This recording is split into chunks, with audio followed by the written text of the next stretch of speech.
Welcome to the Recover You podcast. I'm Kylene. And I'm Patrick. We are a couple in recovery from sex addiction and betrayal trauma. Together, we share our story to encourage you on your journey. It's here that we talk about sex addiction, betrayal trauma, mental, emotional, and physical health, faith, and anything and everything needed to recover you to your most authentic self that God created you to be. Welcome, everyone, to this episode of Recover You. Hello, Patrick. Hello, Kylene. How are you today? Good. How are you? Why is that funny? I don't know. Okay. I'm great. I'm doing good. I'm a little sleepy today. Yeah. I ran far this morning. Yeah, you did. Yeah. It's the longest run I've run in 3 years. 3? 2 fixed knees. Yeah, 2 fixed knees. And I got out and I did a quarter mile. No, I did longer than a quarter mile. 7.7. 7.7 miles. Felt good too. Yeah, good job. Yeah, it's awesome. Yep. All right. Well, today we are going to talk about something that might be a little uncomfortable. So we don't do this very often, but I want to offer an activation or trigger warning for everybody, because we are going to be addressing the information that has come out with the Duggar cases, the Duggar family, which used to be 21 kids and counting on TLC. That was originally 19. Yeah, 19, but it kept growing. Oh. And then the older Duggar boy was arrested several years ago, and then the younger one just got arrested like in this past week, and now his wife is charged with child endangerment as well. And so I just wanted to let you know that is the direction we are heading. We are not going to talk about things in a graphic way, but we will be referencing child-on-child sexual abuse and child sexual abuse materials and things of that nature. So just know where you are and what your capacity is when you continue listening. But the reason that we are doing this is because we think it's an extremely important thing to talk about. And being in the recovery community, there are many listening where you may have been a victim of this. Right. You may have experienced something similar, or you might be parents listening. And so what we're going to do is we're going to talk about some of the things that we think can contribute to these things happening. And then, of course, we're going to tie it into how can we talk to kids and educate children and humans so that they have a healthier relationship with sexuality. Yeah. So let me just start with why I want to talk about this particularly. I just mentioned it a little bit. I think it's really important, in general, but I think I have a little bit of a unique perspective because I was raised in the same culture that the Duggar family was raised in. So they were part of ATI or IBLP.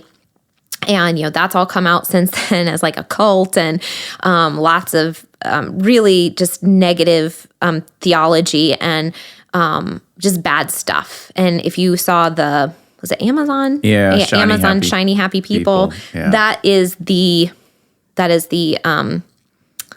cult, I guess you would say, or program that we followed when we were homeschooled as kids. Now, to my parents' credit, and I will always say this, we dipped our toes into the cult. We were never fully immersed into the cult. Mm-hmm.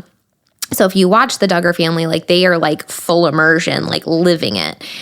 We would go to the conferences, we would use their materials. So I was highly, highly exposed, but we also were sort of living our own lives, wearing jeans at home. And eventually my parents sort of figured out this maybe isn't the best decision, and they stopped using those materials. So, but I was very, very, very much exposed to all of the ideas that come with the hierarchical structure and how that family would think about things and the theology behind it and things like that.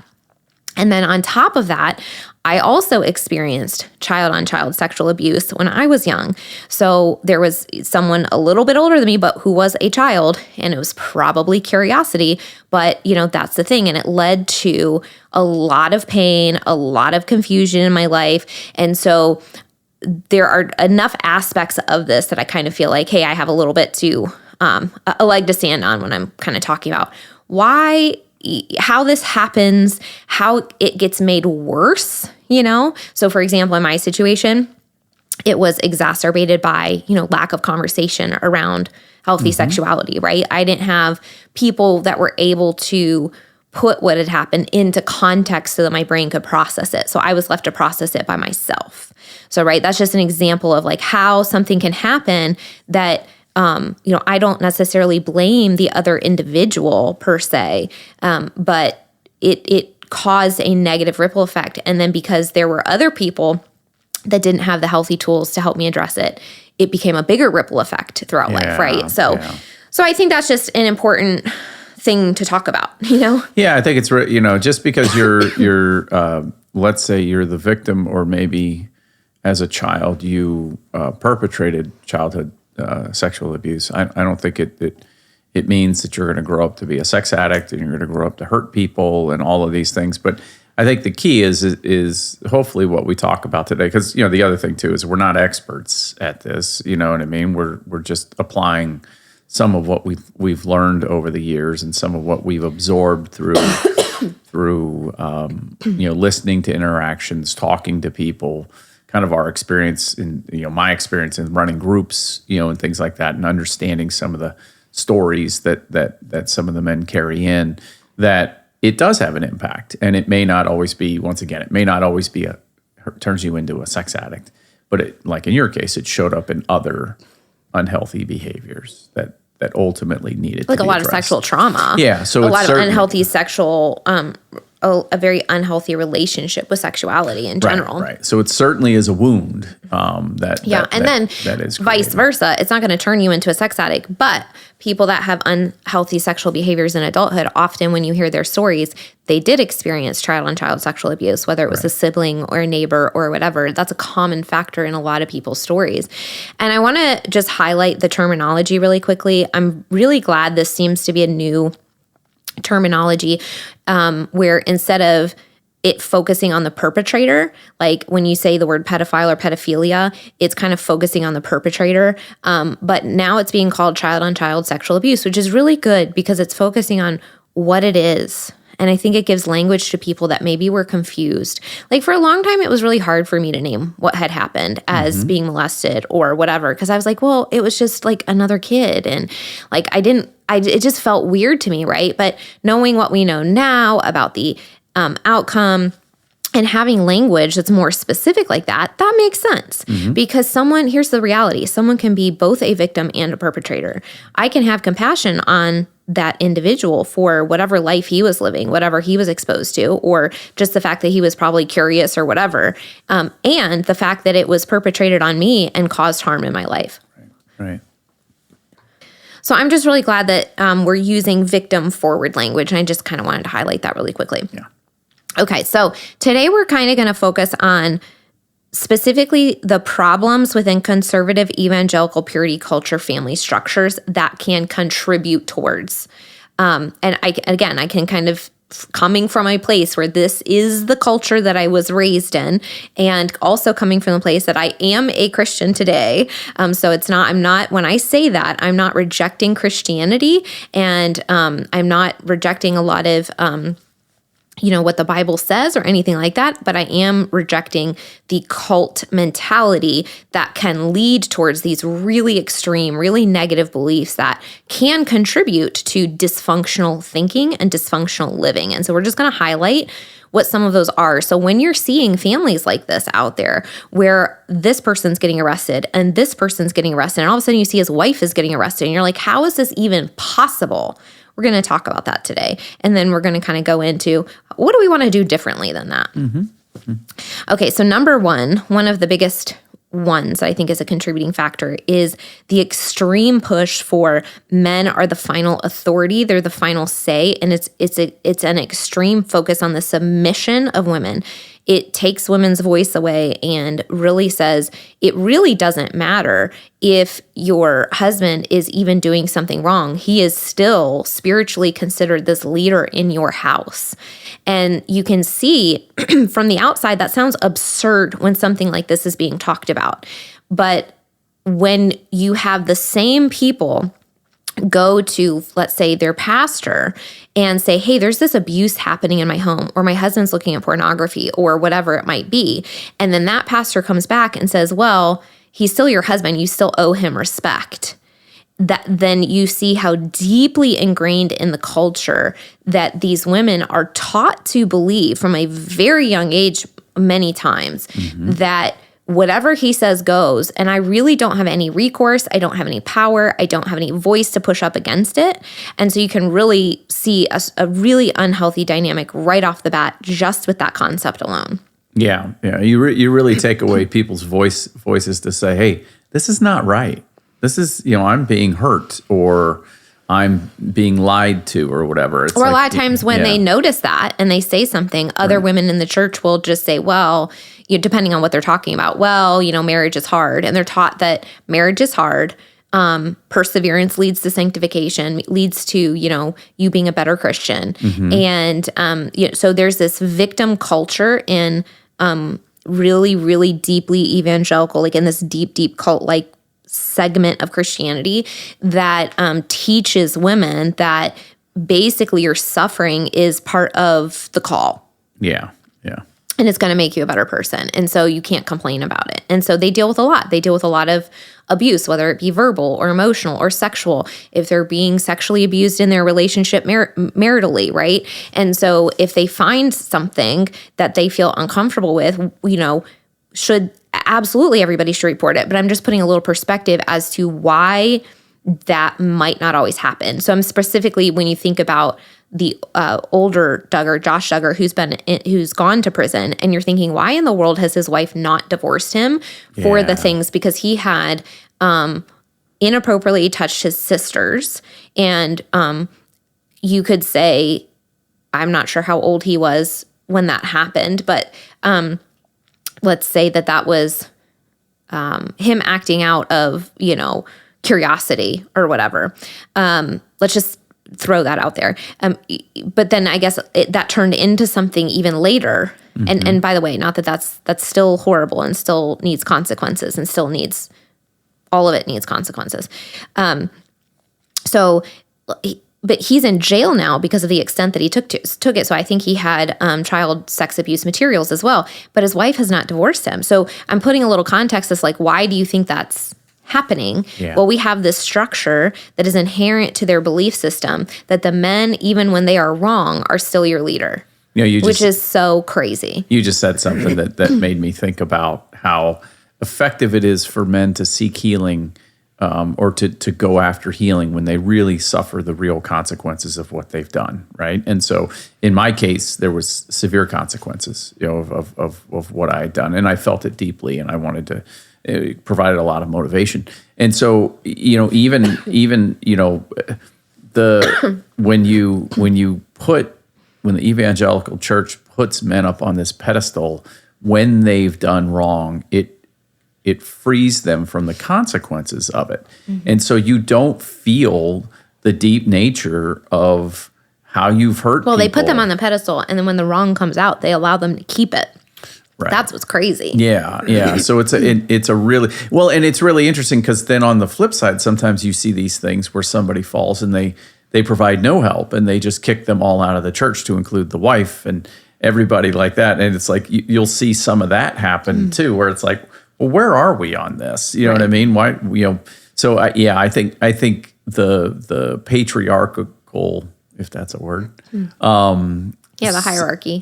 Sense, eliminates or can minimize the consequence that is so important through this process for you to heal. I know that the one thing they talk about in groups is if it comes up that somebody has, let's say, harmed a minor, that one of the things that is important is that person owns up to it. And because that's part of their healing. You have to. Yeah, you have to. And maybe they didn't mean to. And group leaders are mandatory reporters anyway. So you have to bring that forward. So, do you want to read the quote that you had? Yeah. I found this. Goes into this. Yeah, I found this in the. This came across on my socials yesterday, and it was interesting. It says, maybe bringing boys up in a house where the ideal woman they're conditioned to desire is childish in tone, demeanor, appearance, and intellect doesn't produce the healthiest attractions. Right, and that's going right into that hierarchical. Men are the authority. Women have to be submissive. And what does that lead to? This weak, sort of submissive, sort of quiet voiced. What you just described. It's childlike. That's what it is. You're not allowed to be an adult who has big emotions and Right. anger and pushes back and holds somebody to account and holds boundaries. And that's the opposite of, what that is. I'm laughing because you said to me today. So yesterday you had there was something that came up that made you really, really sad, and I made you a bowl of ice cream. And then today, what did I say? I was like, hey, if you need a bowl of ice cream, I can get you one. You were like, don't treat me like a child. Don't baby me. I was like, I wasn't. I was here to help you. Yeah. Okay. The second thing that I think when we're talking about culturally here that can kind of contribute to these crazy behaviors is there's a generalized fear of sex in this kind of a culture. And that is you demonize everything as sexual, which is the whole modesty and purity movement. Your ankle is sexy, therefore we have to cover it up. Your shoulders are sexy, which therefore you have to wear t-shirts or long sleeves. Your chest is sexy, so you have to wear something all the way up to your collarbone. The shape of your body is sexy, so you have to wear loose-fitting clothing, right? Like it's all of these man-made rules, which what they communicate to the women is that your existence equals a problem. And to the men, it communicates you are dominated by this thing. And if somebody else makes a decision in their life, let's say to wear a tank top, for example, that then equals you stumbling. So it communicates to boys that they have no self-control. It communicates to them that they are doomed to objectify and sexualize women, and that women have power over them in some way by showing a shoulder. And essentially, if something bad happens, it's the woman's fault. Right. For looking that way, for how dare she be attractive or wear something, on a summer day, So when you demonize everything as sexual and you have this modesty movement, it 100% can contribute to very extraordinarily unhealthy ideologies that lead to negative behaviors. One of the things that's really important just to remind everyone is there's no amount of managing the opposite sex's dress, behavior, or whatever, because everyone has a different arousal template. And so you can't, some folks are attracted to, somebody in the real world. Others are not, and so you some folks like, I don't know, people who wear suits, some people, so the whole point is like when you say attracted, you mean objectifying. Objectifying. You'll never cover all the permutations and combinations of objectification that can happen. And so they've shown that. That's right. And there was a exhibit, I can't remember what it's called.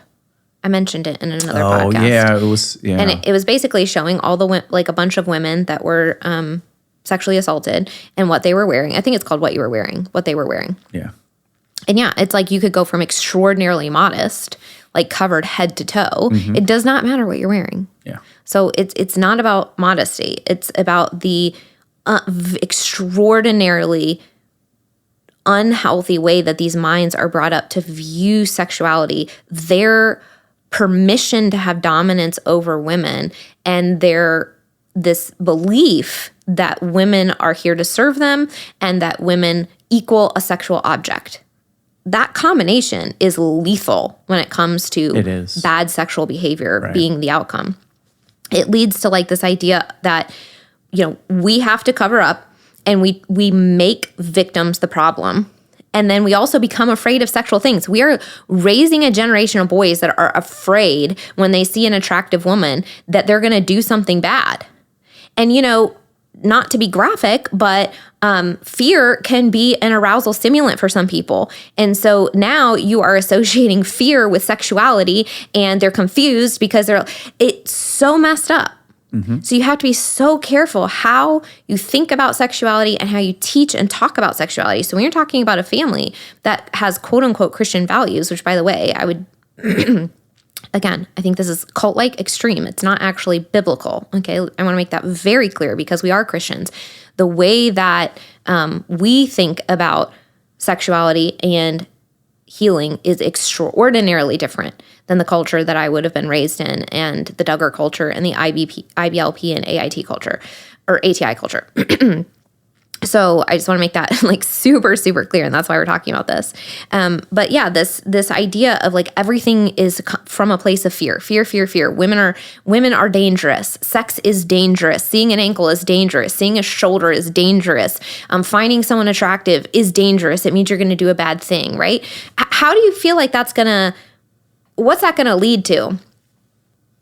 So I think when you are taught that sexual expression of any kind or curiosity is wrong, like you are not allowed to be a sexual being while I am teaching you that all you are is a sexual being is so messed up. It's going to mess with your head. Yeah. How does that make sense? You're not allowed to be sexual or have sexual feelings, but by the way, all you are is a sexual being who can't control yourself. Right. And to a woman, you're not allowed to be sexual, but by the way, all you are is sexual and a stumbling block for these men. Mm-hmm.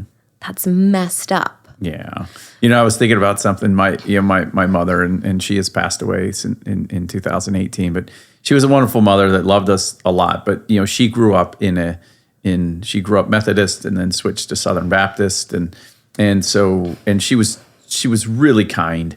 But I remember one time, and this kind of goes to the root of it. I remember she said to me and one of my brothers one time, and she was like, I wish you guys had waited until marriage, right? Which in and of itself is not a bad thing to say, but I think about, now what would have been, and here's the deal. She never talked to us about sex ever. Mm-hmm. So, it's almost like, it in some ways to kind of respond, but, take the sense that she really worked hard. I mean, this is not her fault. I'm not blaming her for anything, but it's like, Mom, I really wish you had opened up that conversation and just talked to us as boys.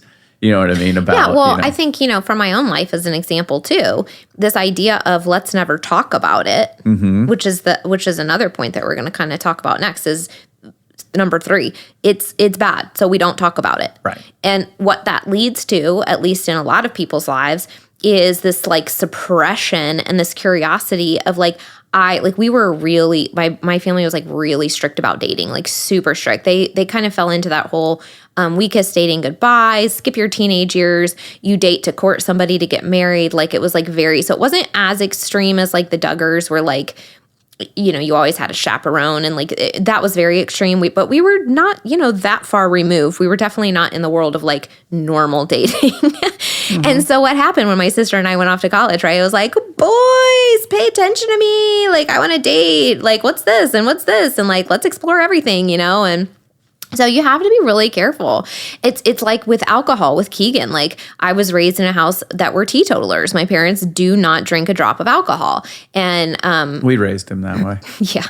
So we were very much with Keegan like, hey, we don't want you to be afraid of this thing. Mm-hmm. Like I've seen what it's like to go from like super rigid to, oh, I'm free in the world. Well, now I'm curious. Right now I have freedom to make adult decisions. And so we were very much like, I don't want you to be afraid of this thing. In fact, when you're exposed to it, I want you to be able to have self-control.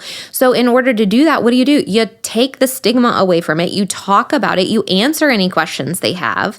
And the outcome of that was so beautiful. I thought it was so amazing because he was like, I want the first time that I taste it to be in a safe environment with you guys. Yeah. And so he had a beer with you for the first time. And then ever since then, he's engaged in drinking with friends that he feels very safe with, very, very secure with. And so, the conversations that we would have around that, I think helped him. Yeah. And then the same thing with, I hope he wouldn't be upset if I share this, but like his very first kiss he had in our house while we were in the house. I was like, I think that's the cutest thing ever. Yeah. Because that's so sweet, as opposed to like, when I was growing up, and again, I love my parents and they have grown tremendously and I respect them and value them and we have a great relationship. But like my mom has apologized for, they watched Shiny Happy People and she was like, I am so sorry. So they get it. But like, growing up in that environment and it was so strict and so rigid and all these kinds of things, you go out in the world and you're like, yeah, I want to kiss a boy and let's, find out what that's like. And so, but then you don't have anybody to talk to about it. You don't have any structure. You don't have any safety mechanisms, right? So you're just kind of out on your own. So I think it's really important. That's one of the biggest things when you have in that culture, it's such a bad thing that we don't talk about it. What are you doing? You're creating fear. You're creating shame. And then all of a sudden it's supposed to be fine when you get married. Like, don't be fearful of it. Don't, Right. So when kids don't have a place to gain education around their bodies, around their feelings, what is and isn't appropriate, then it ends up they have this extremely small box of what is right and what is wrong. And kids' brains do not have capacity. I think one thing that we constantly forget as adults is how little our brain understood when it was 5, 8, 12, 14. And when it's interesting how quickly we forget as adults parenting young children. We think, oh, that 8-year-old should know better. No, they shouldn't. Yeah, not at all. Unless we've had like conversation after conversation after conversation where they're dialoguing back and explaining to us that they understand it. When I would encourage you in those situations, put yourself in your 8-year-old body, because you forget how little you understood the complexities of life. And it's very normal when we learn something to turn around on our life and apply our learning to 10 years younger version of us. That version did not have the tools and resources that you have today. So we have to remember as parents, like, just because we communicate something one time, or just because we say something is good or bad, does not mean that our child, that's like that they get it. And we also have to remember there are like hundreds of other people in the world that they're going to be exposed to. They're going to have technology if you have technology. They're going to get on a school bus if you guys go to school. And let me just be clear, as somebody that was homeschooled, being homeschooled does not protect your kids from bad sexual things happening either. You have to have these conversations. And I might seem passionate about it because I was wounded by it. And I am now in a situation in life where I am seeing others wounded by it. And it breaks my heart. And it tears me apart inside to know that this is happening and that we could be having conversations around it. Well, and this is what I would say. Not every child is going to experience sexual abuse, but I would imagine 100% of children today will be exposed to pornography. And so if you're not willing to have that conversation with your children, that they can come to you and say, hey, I saw something and I don't know what to do with this. You want them to come to you because the pornographers are more than willing to become the teachers. And that's part of what's happening is they are presenting a very unhealthy view of sexuality that shapes people for years the way it did me. And so I think they're not afraid.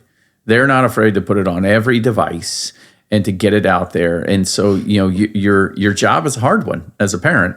But and this is the thing that I think it's really important, because we had a conversation with Keegan on Friday about something, and I was so proud of us afterwards because it was just so open and it was kind, and we just talked, and it wasn't. And I'm proud of him because he's being open. That's right. Yeah. So I think there's a greater effect to your relationship with your kids when you can have an open and honest conversation about the hard things, because it's going to lead to beautiful, open conversations about things that maybe aren't as hard. And also, you're going to be able to meet their needs. There's a lot of, growing up is hard. It's always been hard. And so you're worried about your body. You're worried whether you're going to fit in. You're all these different things. And the sexuality is a part of that. And so you want to... I think it's one of the things that brings the most shame. Yeah, it absolutely does. The lives, and especially with kids who don't have context and don't have people talking to them about it offer the context. I mean, I think back on my own experience, and I remember thinking, and I thought this way for a long time, and this actually, I think, fueled the shame into my addiction too, was I was the only one masturbating. Right. So like maybe when I was 13, 14, I had that in my mind. Imagine if my father had been like, hey, you're going to have some, and once again, I'm not criticizing my dad, because, but it's, imagine if he'd be like, hey, you're going to have these things go through you and it's going to lead to this, and this may happen, and it's okay. And you can come and talk to me if you have questions, and you know what I mean? Like, and all these different things that, as opposed to the one birds of the bees conversation right before you get married. That's the thing. But see, that's the thing. Again, being raised in the uber evangelical segment, which you weren't, but it was like similar a little bit. My father wasn't. That's the thing. And he didn't have a lot of conversations. Right. That's what I'm saying. It wasn't, but it was similar in some ways. That was like that culture of we aren't going to have a lot of vulnerable conversations. We'll have one super awkward conversation that actually doesn't land because we're like, what are you talking about? Yeah. And if we have it at all. Yeah. Okay. Number 4, and we're talking about these patterns that show up in this culture that are harmful, and that is denial. And that is like, this isn't happening or can't happen in my house. Yeah. That is so dangerous to think. It is so we all want to think that. We all want to think that our kids are the exception. My kid will never get hurt, or my kid will never hurt somebody else. But the likelihood of that happening is unfortunately in this culture very high, even if it is just that they are exposed to pornography, much less them being curious and perpetrating it on somebody else. That can happen. And I want to be very clear here, very clear, that the perpetrator can also be a victim. I am not saying that these children that are sexually curious and then that they are going and talking and saying things to other kids that is harmful. I am not saying that they are bad kids. I am not saying even that there's anything wrong with them. In fact, I think they're probably pretty normal and going through a phase where maybe they saw something or heard something or someone said something to them and they want to know more about it. And we want you to be the people that are talking to them about it. We don't want them to go to another kid to find out what another body part looks like. We don't want them to go to another kid to say, hey, have you seen this? Or can we try this? We don't want that to happen. And it is happening. Absolutely. It is happening. And it can happen to your kids. Right. And so denial, I think, is one of the most dangerous. Well, I'm homeschooling my kids. I am in control of all of their education. They don't go on the bus. I know who their friends are. And you're like, okay, I've got everything locked down. This can't happen in my family. It absolutely can. It absolutely can. It can be a neighbor. It could be somebody at church. It could be their best friend who also has similar values that you do. It could be anybody or anything. They have to have the words and the terminology and the awareness of where hands go and where hands don't go, and what to say if somebody makes them uncomfortable, and how to, stand up for their autonomy and to say no to people, being able to say no and stand up for themselves, being able to, hey mom, this made me uncomfortable when my friend said XYZ. Can I talk to you about that? And then you giving them the words ahead of time so that they can say, hey mom, this made me uncomfortable, right? You have to have the conversations before it happens if you want to know that it is happening. The other thing I would add to denial is sometimes we're in denial when we think we can handle a situation too, fully handle it. So let's say your child is either perpetrating something and you find out about it, or is on the receiving end of it. My recommendation to you is don't think that you're fully equipped to resolve all that. There could be some root that's causing somebody to perpetrate it, and there may be some damage to somebody who it has been perpetrated on that you're also not fully equipped to manage.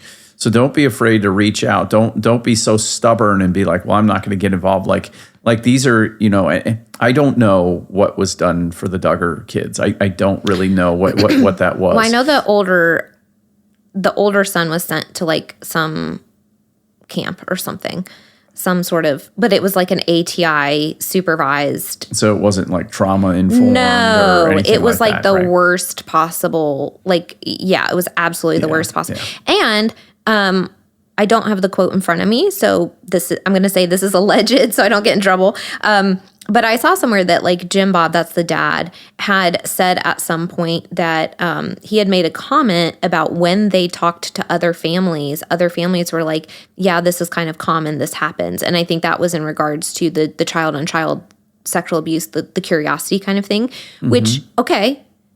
And here's the scary, sad, horrible reality. That is fairly common. Kids, whether they are siblings or best friends or whatever, do get curious about body parts. And a lot of times if they're hanging out together, they will be curious together.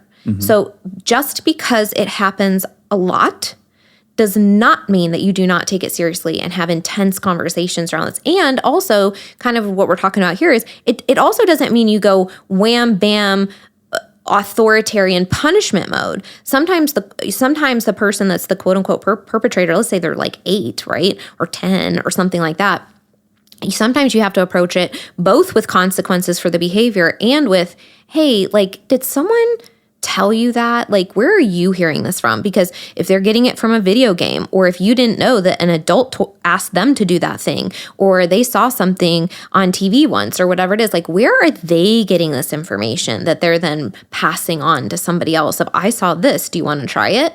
Yeah. Yeah. Well, and that's a classic groomer trick, is to show young kids pornography, and family members are doing this. Josh McDowell, who's so outspoken as a minister in the whole pornography thing. I mean, his childhood story was I think he went to a family friend to be watched while his parents worked the field, and they told him to do everything that this guy told him. Well, unfortunately, this guy told him to engage in all these activities, and but he was obeying his parents. And that's what's so, you know what I mean? So as a little boy, he was trying to obey his parents. Yeah, which is why, like, in that situation, had they had like 20 conversations with him growing up saying, hey, nobody's ever allowed to do X, Y, Z. If anything happens, you always come to me and talk about it. Like, you lay out the scenarios that are no-nos, and talk to him about it.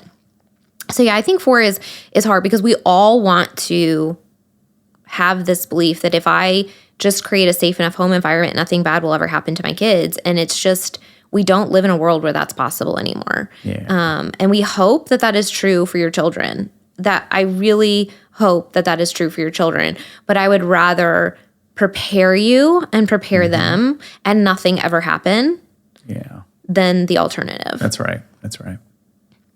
Okay. So that's kind of heavy. We talked about a lot of things that within the culture can cause us or contribute to it. So we have the authoritarian sort of, men are the boss. Even when something bad happens, they get the final say. We have this demonization and fear of sex. Everything is sexualized. You're a sexual being. Sex is bad. All this kind of stuff. We cover up, but like, if you see something, you're out of control. You have a monkey brain, right? Like, blah, blah, blah. We have 3. It's so bad we don't talk about it. So it's such a scary, shameful thing that we're going to choose to perpetuate the secret, perpetuate the shame by not talking about it, which doesn't work.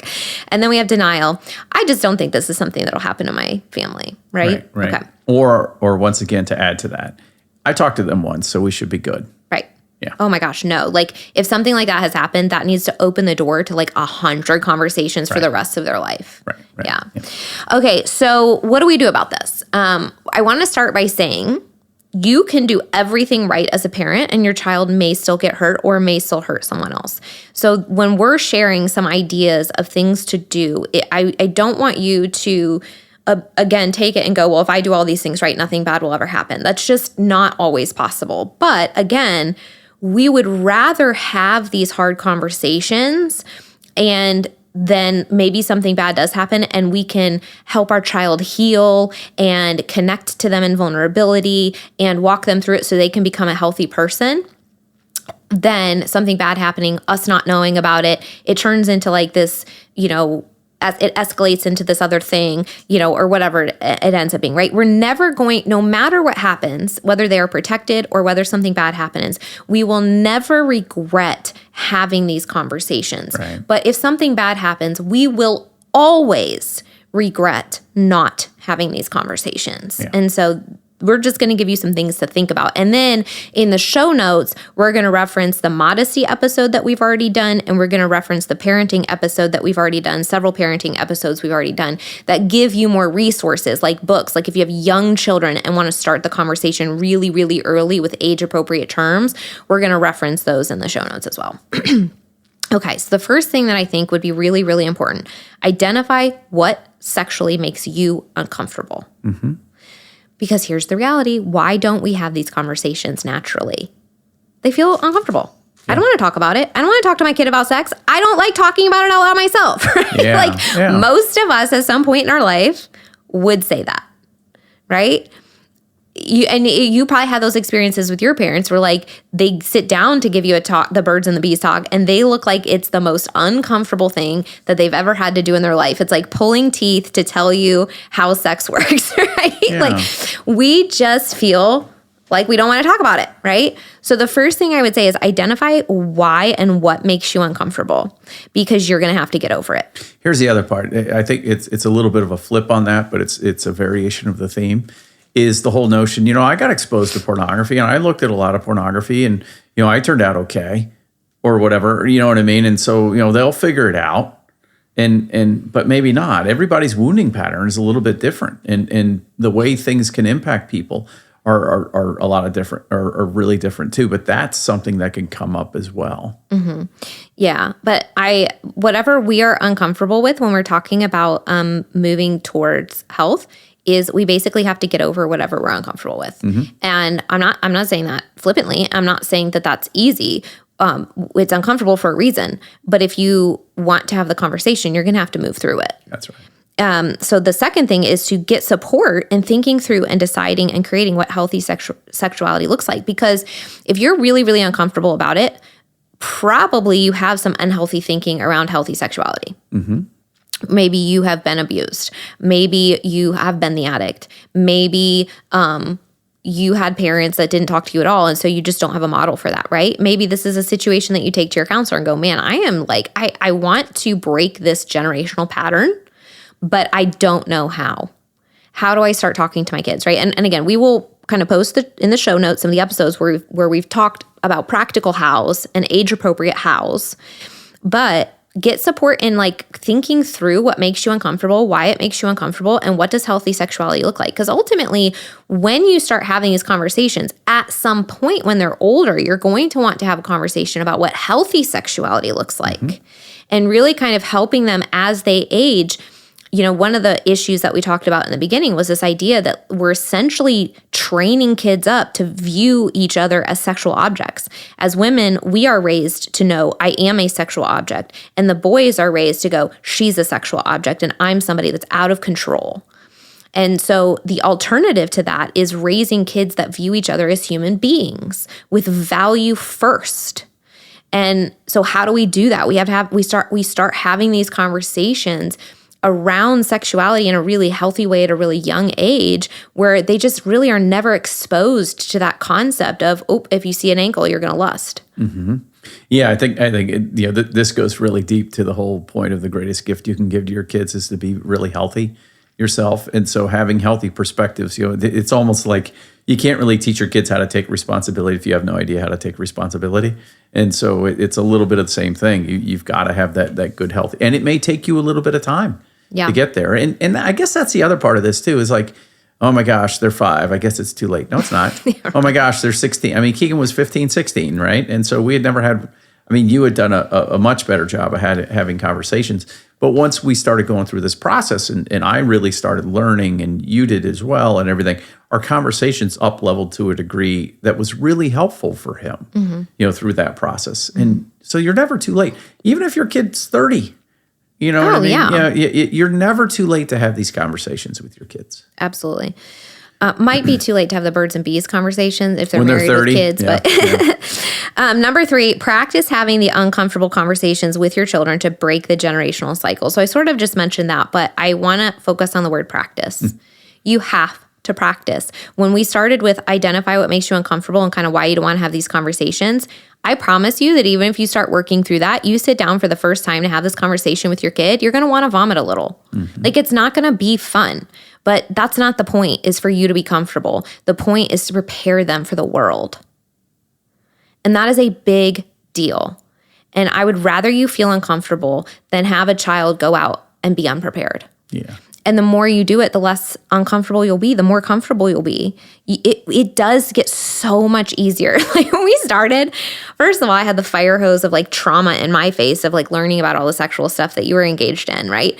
And then we started having these conversations with Keegan, and it was oh my gosh, he's old, he's in high school, and it's just we don't want to, that's so awkward, and now, it's maybe slightly awkward or a little uncomfortable because you don't want to embarrass him or whatever, but we're having the conversations. Well, and I think it goes to the root of, if your intention is to coach and to teach, you might make a mistake in your wording or the approach.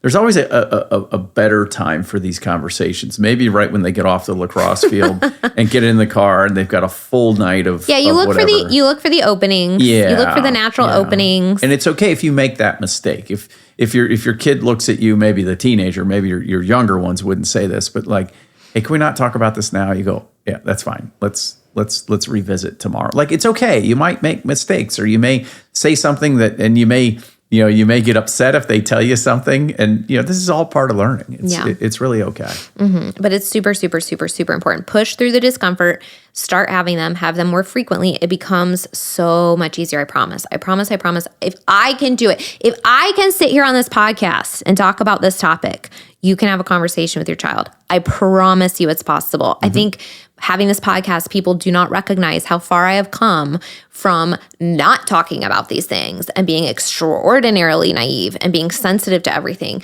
to talking about it with clients all the time, being on this podcast, talking to Keegan, like night and day. I promise you, if I can sit here and talk about these things without embarrassment, without shame, and with conviction, you can get there. Right.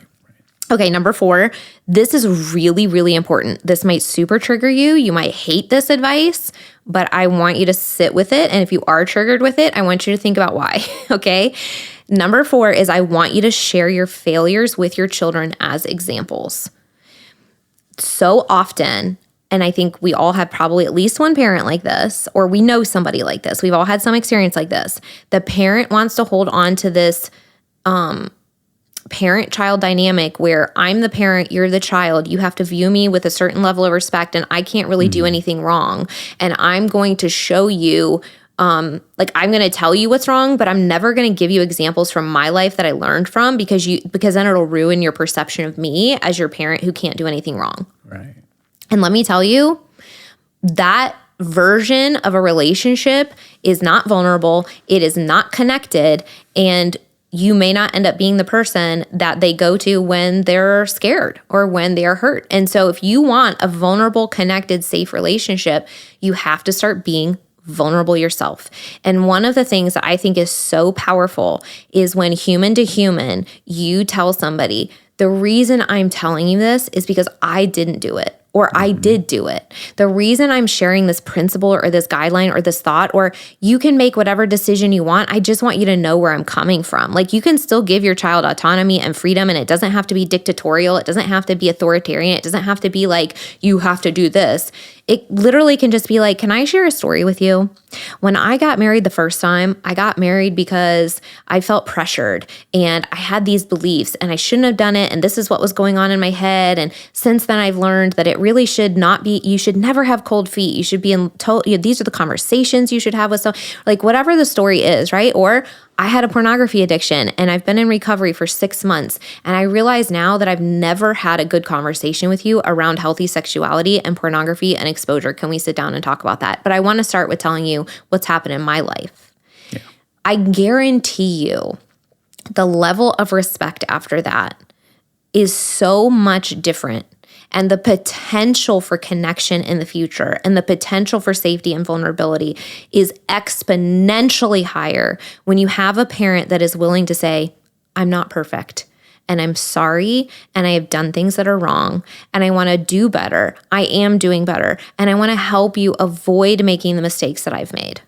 Yeah, I think if you believe that your kids think you're perfect because you've never shown any vulnerability or admitted to them that you did wrong, I think you've got it wrong. They know that you've messed up. They see it. They get frustrated by it, especially when they get into teenagers are incredible critics, and I would almost argue that they're right. And because they'll pick up on areas where you're not doing well. And then the other thing I think to add to that is you were talking about it early. This whole notion of the man being the leader of the family. In my opinion, I think what that refers to is you lead in vulnerability, you lead in healing, you lead by having the hard conversations, by setting the example, by saying you're sorry when you hurt somebody's feelings. That to me is leadership. Yeah. And so not being perfect and never apologizing right. and being authoritarian, that's not leadership. Yeah. I mean, I know when Keegan found out, because I was so secretive about it,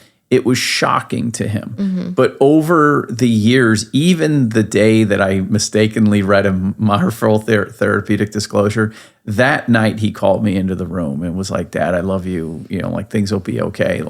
I was crushed, right? Because I thought I had messed him up, but we didn't. It was actually a moment where he was able to go, wow, that could be an outcome if I don't take these things seriously. Yeah. And so it turned into a really beautiful thing. And so it was, I think once again, I think lead with vulnerability and be there. And you're right. I think keep working on your own healing. Yeah, our stories are our stories. They are what they are, and sometimes we've made mistakes, and sometimes we've had bad things happen to us, and that just makes us human.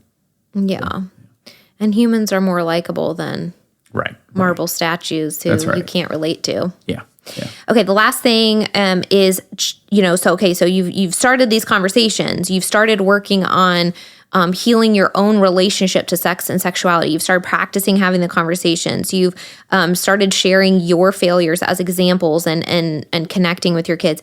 And then the last thing is check in with them regularly and see how are they feeling about relationships or sexual things like pornography. So obviously this is going to shift from when they're 5 to when they're 8 to when they're 10, 12, 14, 18, 30, right?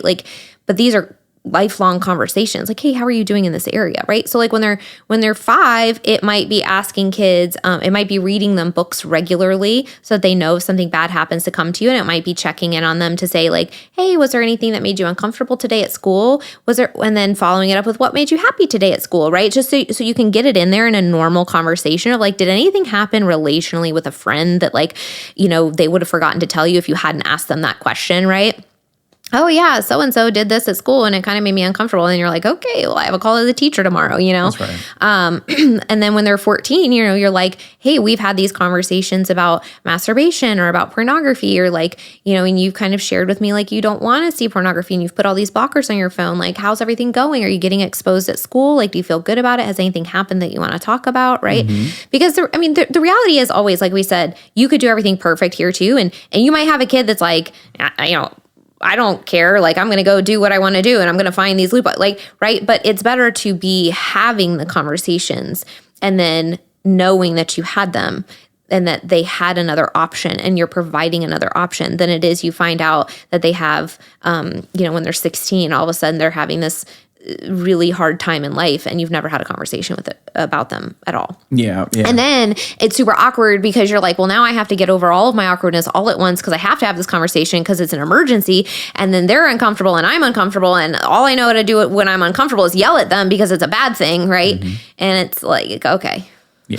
So we want to start, there's never a time that's too late to start, but you want to kind of gradually work your way into it. And then when you do, and you create that safety with each other. And by the way, if this feels insurmountable to you, go see a family therapist. Mm-hmm. Ask them how to start having these conversations. Maybe begin having some of the hard stuff with a mediator present. Because sometimes by the time you get into teenage years, there's some contention between the relationships in the family, right? So if you want to provide safety around it at that point, maybe bring in a third party. There's so many different ways. Maybe there's someone at church, that does stuff what Patrick and I do, and they feel really, really comfortable and they have a really healthy mindset about it, and they'd be comfortable talking to your kid about it, and they'd be a safe person that your kid really, really likes, right? Don't feel bad asking third parties to intervene and help you through this process. We would, if someone came to us and said, hey, can you give my kid the sex talk? We'd be yeah. Absolutely. And, I've had the good fortune to be called in on some things, and it's been really wonderful because, you can see the tension that's there and the parents are concerned and the kids think they're going to get in trouble. And so I come in and I'm detached, but I understand the mechanism. Mm-hmm. And so I can talk to it. And it, it's a really wonderful thing. So you're right. The one clear trigger that maybe you're not doing a good job is if you're yelling. You know what I mean? Think about what would make you feel safe. Maybe you do have a friend or an acquaintance that you always feel comfortable bringing things up. How do they act around you? And how could you emulate that with your children? Yeah. So I know this is kind of a heavy topic. I think specifically something we haven't really talked a lot about in the past is the child-on-child sexual abuse stuff that's happening. And it does happen. And I know that's really hard to hear, but we just want to reiterate, it is happening. It's important to talk to your kids about how they interact with other children, not touching certain body parts, not allowing certain body parts to be touched. Those are really important conversations to have. And again, we will link the books and the previous podcast episodes and things like that. But these are conversations we want to have with our kids because I want to make this clear too. I said earlier, the perpetrator can also be the victim. Not every sexual curiosity that a kid engages in with another kid is going to turn into trauma for either one of them. There can be a lot of situations where two kids are curious, they have some sort of sexual exploration, and then neither one of them views that as a bad thing later in life. But we just don't know. So we would rather have open conversations where, again, we're not trying to say these are bad kids. Like, the kids are just curious. Yeah, kids so are kids. Part of what we're talking about here is take the curiosity away. Give them the education in a safe way so that they're not as curious. And then if someone does feel uncomfortable, they're willing to come talk to you about it. Right. That's going to help people tremendously. And if you feel uncomfortable, reach out to someone, a coach or a therapist or somebody that can help you learn how to have these conversations. I think one of the biggest things I've learned through healing is when I see health on the other side of an obstacle, I have to choose to move through that obstacle, even if it's the most uncomfortable thing I've done. Right. And that we just have to do it if we have a clear vision of health. And if you don't have a clear vision of health, like I mentioned earlier, talk to somebody about it. Let's create this together. How do I create a vision for my family? How do I talk to my kid who maybe they're 18 now and they're moving out and you've never had these conversations? What do we do, right? Talk to somebody about that. Get some advice on it. Start practicing. It's little things one at a time. It's never, ever too late to start working on these things. So I just wanted to bring that up just because the duggar thing, I feel like a lot of people were shocked. A lot of people were not shocked. I do think that the culture itself that just demonizes everything sexual and has this we can't talk about it mentality contributes in some ways to the perpetuation of this stuff, because then you have all of these kids who just don't have anywhere to go with questions. Yeah. And that's never a good thing. Well, and the stories themselves are heartbreaking. There's a lot of damage that ends up happening, and there's people facing some really difficult consequences and difficult emotional consequences for things that have happened to them. And the siblings now having two brothers in jail, they have to kind of relive that trauma and perhaps shock if they didn't know that some other things were going on. And then you have two boys that engaged in really delinquent behaviors that never got the help they needed so that they could grow into sexual maturity. They were stunted in their maturity and engaged as adults in really inappropriate, illegal behaviors. Right. And so, what might have happened if the first time something happened when they were 8 or whatever, if there was a different environment. Now, again, I don't want to blame parents, because sometimes parents can, but I do think that, because again, we could do everything perfectly and bad things happen. Right.